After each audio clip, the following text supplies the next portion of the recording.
j'étais à Ukiah, sur l'île de Kyushu, j'avais prévu de vivre l'expérience des montagnes dans une vraie campagne japonaise, et ainsi trouver d'où venaient les histoires. Toutes les 2 semaines, je changeais comme ça de lieu. J'ai été accueillie par une famille et dès le départ, il y avait une espèce de façade. Je n'arrivais pas à accéder à leur histoire. Ils n'osaient pas parler anglais.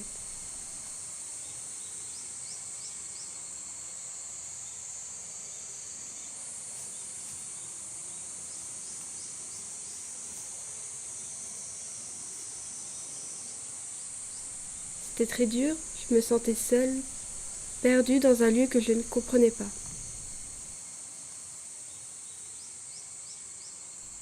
Pourquoi il y a des moments où je n'arrive pas à filmer? Il y a des situations où tu sais que c'est beau, tu sais que c'est important, tu sais que tu voudrais le montrer, mais tu ne peux pas. Comme un espèce de blocage et c'est très frustrant.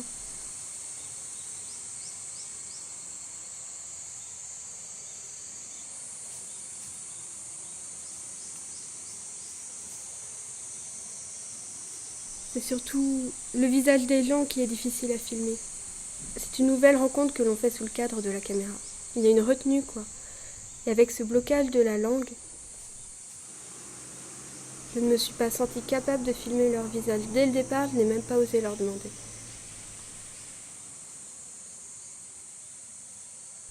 Peut-être qu'il faut se connaître peut-être, pas forcément être de grands amis, mais ça aide à être sincère. Oui, on ne peut pas demander à n'importe qui de se confier comme ça. Il faut se connaître au moins depuis quelques semaines.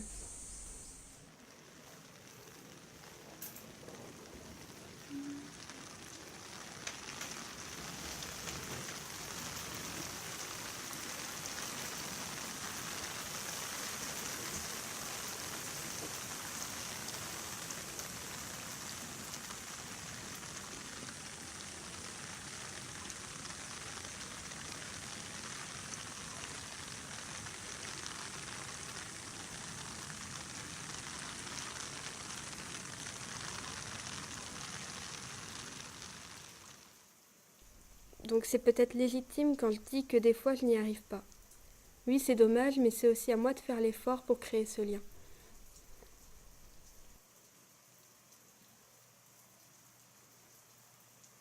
C'est vrai que plus le temps passait, plus je m'acclimatais bien, mais la fin approchait à grands pas et je ne savais toujours pas comment accéder à leur histoire.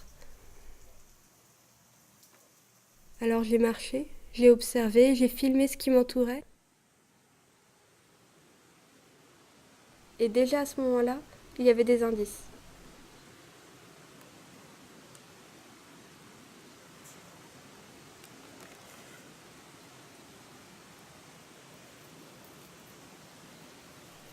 Mais je ne l'ai pas saisi tout de suite.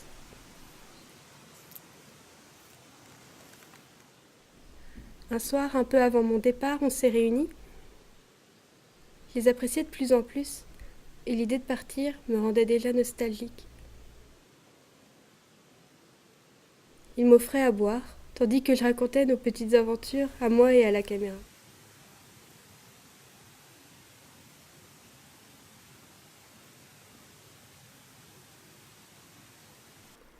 Comme mes promenades autour de la rivière ou que j'avais entendu parler de Kappa, ça les faisait beaucoup rire. Et donc autour de ce verre, ils me révélaient de plus en plus d'histoires sur la montagne, le village et leur maison. Et ce moment que j'aurais dû filmer est resté un souvenir précieux car je n'avais jamais été aussi proche d'eux.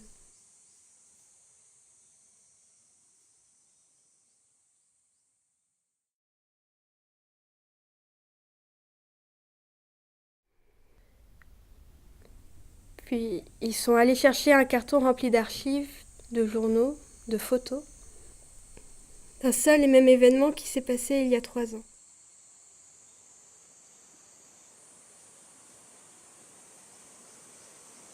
Au début, je me demandais ce qu'ils faisaient et donc, sur les photos, je vois des éboulements de terrain et un nourrisson. Je vois le village où je suis, totalement défiguré par la violence du typhon, et je me dis c'est pas possible. En 3 ans, ils ont déjà tout reconstruit. Ça se voyait pas en fait.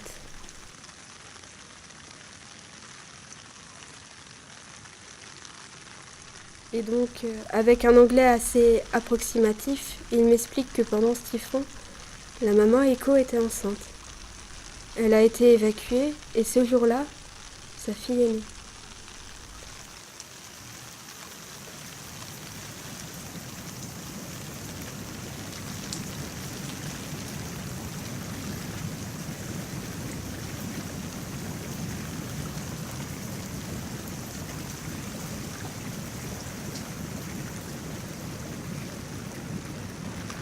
Ce qui m'a marqué, c'est qu'il racontait cette histoire avec le sourire.